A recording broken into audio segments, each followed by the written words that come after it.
Let's dive into some Bears training camp overreactions on today's episode of Chicago Bears Now. I got 5 camp overreactions I want to explore so far. We're a week and a half, 2 weeks into camp, and I think some storylines are certainly starting to emerge. But before we dive into those, we got a sub-battle for the month of August coming in here, and we got a nice little lead on the Raiders report, which is, I'll be honest, probably our biggest channel at Chat Sports right now. Shout out Yannick Ngakoue and Mercedes Lewis for getting us on the early subscriber train, but Mitchell Renz told me the comeback is ongoing, so we got to hold them off here. If you want to beat the Raiders report and new subscribers this month, that would be awesome. Daily coverage, training camp updates, news, rumors, preseason watch parties. We got you covered. Hit that subscribe button. Let's take down Mitchell Renz and the Raiders report. Let's get to that first training camp overreaction from yours truly. Chase Claypool is a big year incoming. Well, if he plays like he has in training camp during the regular season games, it's hard to fathom that a big year would not be coming for Chase Claypool because by all accounts, Claypool is tearing up camp right now. He is having a great Bears training camp up to this point in time. Doesn't mean he's made literally every play. Doesn't mean it's been perfect. But for the most part, he has really stood out in just about every single practice. And I love what Chase said when he had his press conference early on in camp. He said, "This is the biggest year of my life," acknowledging that he knows what's at stake this year in a contract year, understanding that he probably didn't play up to his standard last year coming in from the trade from the Pittsburgh Steelers. Like, he knows what he has to do, and he's going out there and doing it in practice. So I really have a lot of respect for what Claypool's doing right now. Now, to be clear, if he has a great camp and doesn't produce in the season, it's all for naught. But we're trending in a very positive direction here. And if he becomes a reliable weapon too, we already know DJ Moore's going to be that. That's great news for this offense. That's great news for Justin Fields. And it's also great news for Ryan Poles, who invested a lot in Chase Claypool, trading that second-round pick a year ago. So I'm excited about where this is going. I'm still somewhat in the caution lane here, but I think there's a lot of reason to be optimistic about Chase Claypool. Are you on the Chase Claypool hype train? If so, type me in the comments down below. I'm on the train. I'm not, the conductor, if you will. I'm just a passenger right now, but I'm making my way to that front cab, if you will. Type me if you're on the Claypool hype train. Also, are you on the Gervon Dexter hype train? Could he start week 1? The second-round rookie out of the University of Florida. You see tweets like this from Zach Pearson and other just about every single day. He says it's early, but Gervon Dexter is having a nice camp with the Bears. Can't wait to see him in preseason action. Matt Verderam saying, again, no pads, but like what I've seen from rookie Gervon Dexter, quick and powerful off the line, would have had an easy sack of Fields in the last period. That one coming from Friday's practice where they didn't throw pads on. Pads will go back on Saturday and Sunday, but with the pads, without the pads, Gervon Dexter is showing out. He's popping, and that's becoming a daily occurrence. Like, every single day, we're seeing a couple of plays where Gervon Dexter is exploding off the line of scrimmage. Remember the storyline coming out of Florida? He's slow off the line. I think it's becoming more and more clear that was a scheme-related issue, that they wanted him, the University of Florida, to read and react. And I know this for a fact that they asked him to do so many different things because the rest of that defense was so freaking bad that he probably wasn't maximizing his skill set because they were asking him to do so much. I like Andrew Billings. I like Justin Jones. But if Dexter keeps flashing like this, it's going to be hard to keep this guy off the field. Now, we know that defensive tackles rotate, so whether he starts or, rotates in early, it doesn't really matter. But the point is the snap projections are going up. Like, every single day, he's earning more and more snaps, and I think he might end up being a starter for this football team, and that's very exciting to think about because when you draft guys in the first and second round, you want them to eventually become starters, if not right away. And if he's a day one starter or at least a very high-level contributor, that's a very good sign for Ryan Poles and his evaluation with his staff because he's fitting what this team wants right now at that defensive tackle position. Now, if what you want is heavier pockets, well, you got to save money every single month, and Rocket Money is going to help you do that. Download the Rocket Money app right now by using our link, rocketmoney.com/Bears. Now, the main thing they're going to help you do that other apps won't is cancel any unnecessary subscriptions that you may have.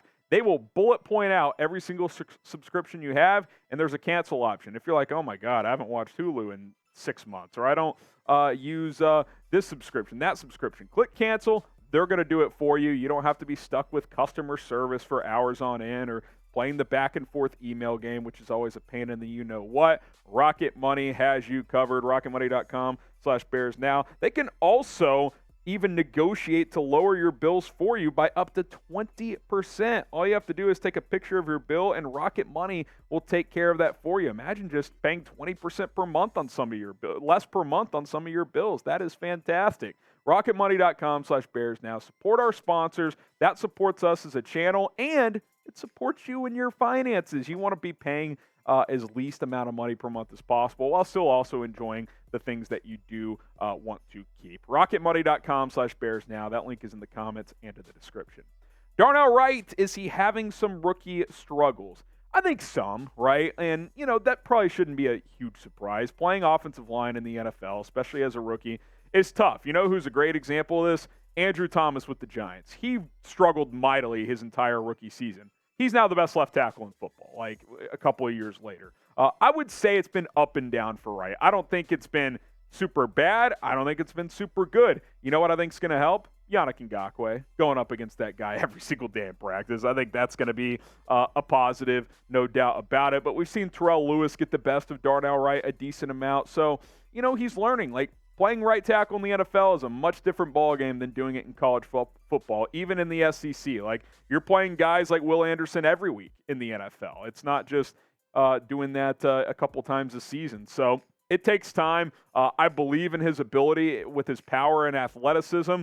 And to be frank, too, it's hard to have full evaluations of offensive line play and really just overall trenches play in training camp. I want to see this kid in the preseason. I want to see this offensive line as a whole in preseason games against other teams with full contact. I'm very excited to see how that goes. Also, those joint practices with the Colts, that'll be a good opportunity for him to go up against different players. So it's not like I'm selling stock on Darnell Wright. I'm just saying, it hasn't been flawless, right? Like, it's been up and down, and that's probably to be expected. So, I don't think we should overreact, if you will, to this one way or the other. Now, could it get to the point, though, where Gervon Dexter actually has a better rookie year? What do you guys think? Who will have the better rookie campaign? If you think it's Dexter, type GD. If you think it's Darnell Wright, type DW. I think you still want it to be Darnell Wright to protect Justin Fields, but if Dexter has a huge year as a rookie, I'm certainly not going to complain. Speaking of Justin Fields, is that combo with DJ Moore elite? Yeah, this is not an overreaction. There's just too much evidence at this point. It's a fact.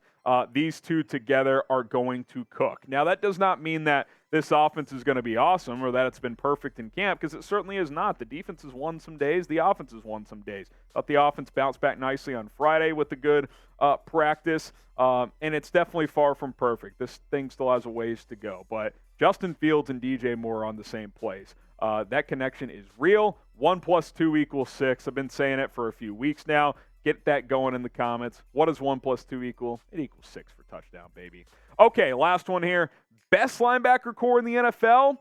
I don't know if that's crazy to say. Like, you could say it's a bit of an overreaction to say it's going to be the best. I mean, San Francisco still exists with Fred Warner and Dre Greenlaw. I had Greenlaw in my mind. Couldn't think of Warner for some reason. That duo is pretty unreal. But Tremaine Edmonds and TJ Edwards, folks, pretty damn close. Like, Tremaine Edmonds is a 6'5" linebacker, and Justin Fields talked about this the other day on a ball he threw up the middle on a seam route. He said if that's any other linebacker in the NFL, that's a big completion. So going up against this guy with tighter windows, with him being 6'5", is going to help the offense too. So that's a beneficiary, but he's so long and rangy. TJ Edwards is a stud at that will linebacker position. You got Sanborn, who's been a little nicked up. You got Noah Sewell. You go 4 or 5 deep at this linebacker position, and it all starts with the duo of Edmonds and Edwards. Like, they're just really good players. Like, I know it sounds cliche, but they're just good players. Like, they know they're rangy, they're good in coverage, they can stop the run, sideline to sideline, coverage, athleticism. They got it all.